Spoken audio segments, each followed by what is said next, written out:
You are listening to Viewpoints from PlaceCloud. Cultural researchers tell stories of places from around the world. For the full multimedia experience and to support the creators you enjoy, visit placecloud.io.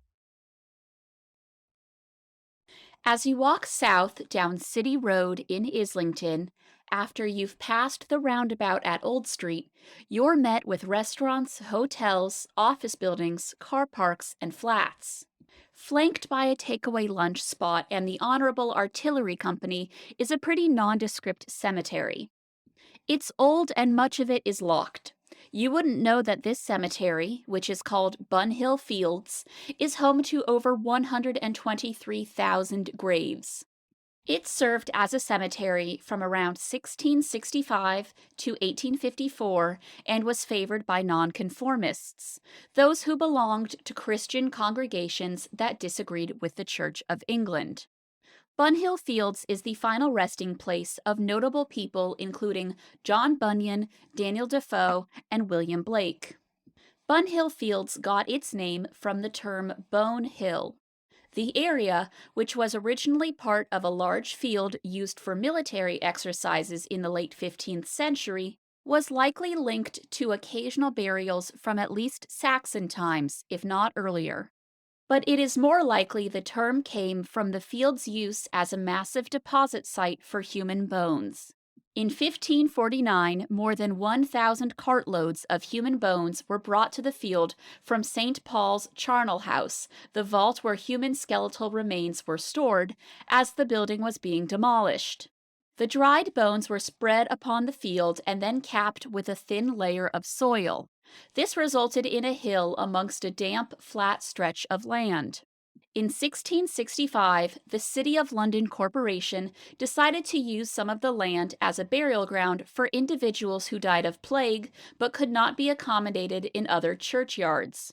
Outer walls for the burial ground were completed, but the Church of England never consecrated the ground or used it for burials.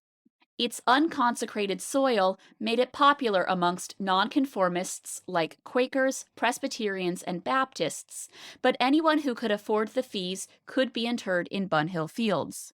The burial ground was sometimes called Tyndall's Burying Ground, since a Mr. Tyndall took over the lease of the area from the Church of England. The earliest recorded monumental inscription is that to Grace, daughter of T. Cloudsley of Leeds, February 1666, and the earliest surviving monument is the headstone of Theophilus Gale, which reads, quote, Theophilus Gale, M.A., born 1628, died 1678, end quote. People were formally buried in Bunhill Fields until 1854, when the ground became too full. Occasional interments were still allowed in existing vaults or graves. The final burial of this kind was Mrs. Gabriel of Brixton in February of 1860. By this time, there was not much need to bury people in Bunhill Fields, as, in 1840, a group of City of London nonconformists bought a plot of land in Abney Park in Stoke Newington and opened Abney Park Cemetery. Once the Bunhill Fields burial ground closed, the City of London Corporation formed the Bunhill Fields Preservation Committee to ensure the survival of the graveyard. It was turned into an open space with seating and gardens amongst the graves.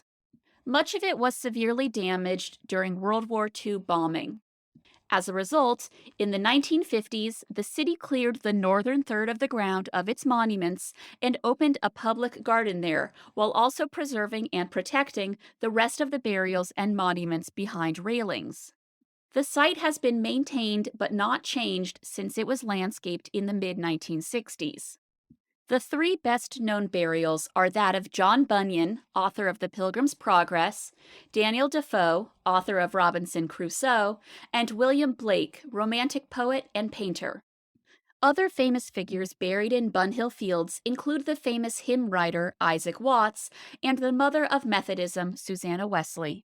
Buried nearby, on the west side of Bunhill Row and the residential tower called Braithwaite House, is George Fox, the founder of Quakerism.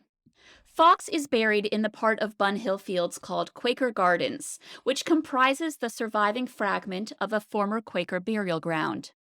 It was in use by members of the Religious Society of Friends from 1661 to 1855. Famous Quakers buried in this ground include traveling preacher Anne Austin, clockmaker Daniel Quare, and religious leader and author George Whitehead. The only building that survives of the former Bunhill Memorial buildings is a Quaker meeting house. Bunhill Fields has within its gates the population of a large town like Solihull, a jarring fact when one sees it tucked away on City Road. It illustrates just how sizable the nonconformist population of London was in the 17th, 18th, and 19th centuries, and even today. It is sites like this that remind us that almost wherever we are in London, those who lived in this city before us are right below our feet.